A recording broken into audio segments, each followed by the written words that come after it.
In this video, I'm going to show you how to play 5 Jerry Garcia licks that you can immediately implement into your own playing. Just so you know, this video is taken directly from Tough Club. Tough Club is my online teaching subscription that focuses on making you a better jam band guitar player, with lessons on the cage system, triads, specific solos like the Brown Eyed Women solo from Cornell 77.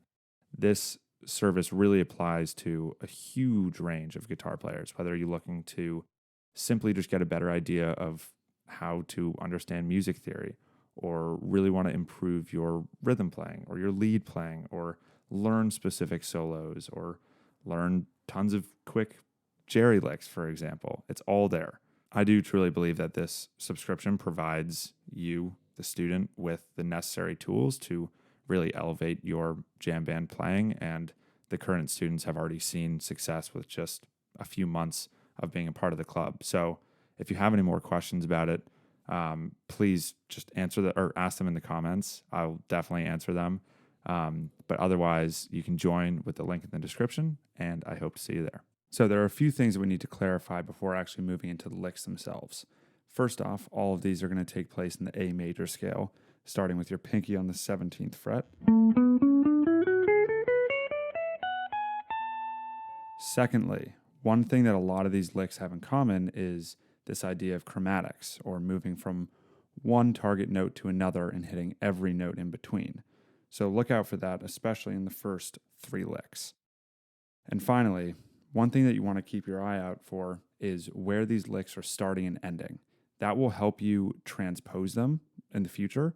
But for right now, just know, relative to that scale, where I'm starting and where I'm ending. So here's the first lick. So one thing that you can probably recognize right off the bat is that those first 4 notes is a chromatic pull-off, right? That's how the lick ends. So a pull-off like that with 3 or 4 notes is something that Jerry was especially known for, which is why I wanted to include it as one of the licks in this lesson.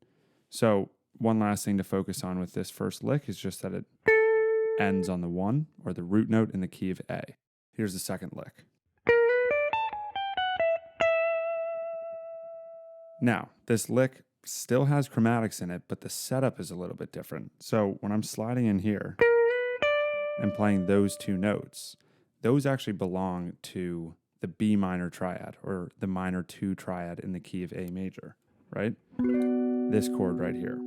So for all of you that are triad oriented and want to think about these or with a little bit more depth in the theory, just know that we're basically sliding into that minor 2 triad, doing a chromatic all the way down the 4 frets on the high E string, and landing on that 5th note in the scale. So here's the third lick.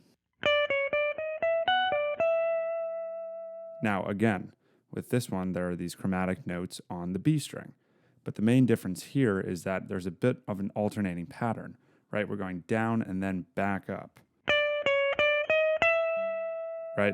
So that's another technique that you can use. It doesn't have to be just one direction that you're using the chromatics. It can actually go back and forth. Now, the last 3 notes in this lick are simply those 3, and we're just, again, landing on that 5th note in the A major scale.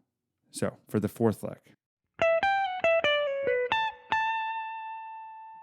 Now, the main thing I want to talk about here is just what that 15th fret on the high E string means.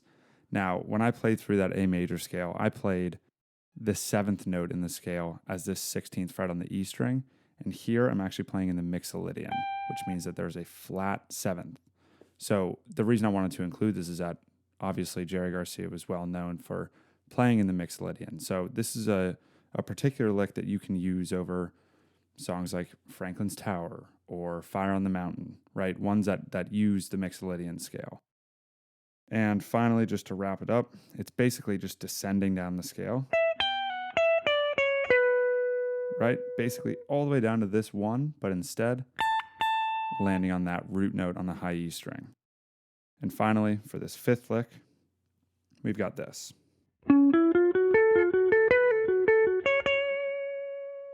Now, I picked up this lick from, I think it was either a Franklin's Tower version or Tangled Up in Blue.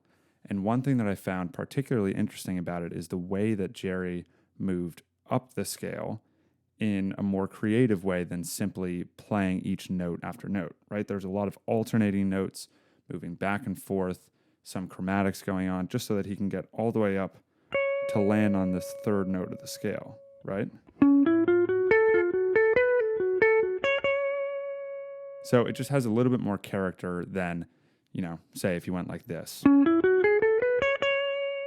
right? Some alternate notes, some, moving back and forth and string skipping, but ultimately finally still landing on that third note in the scale.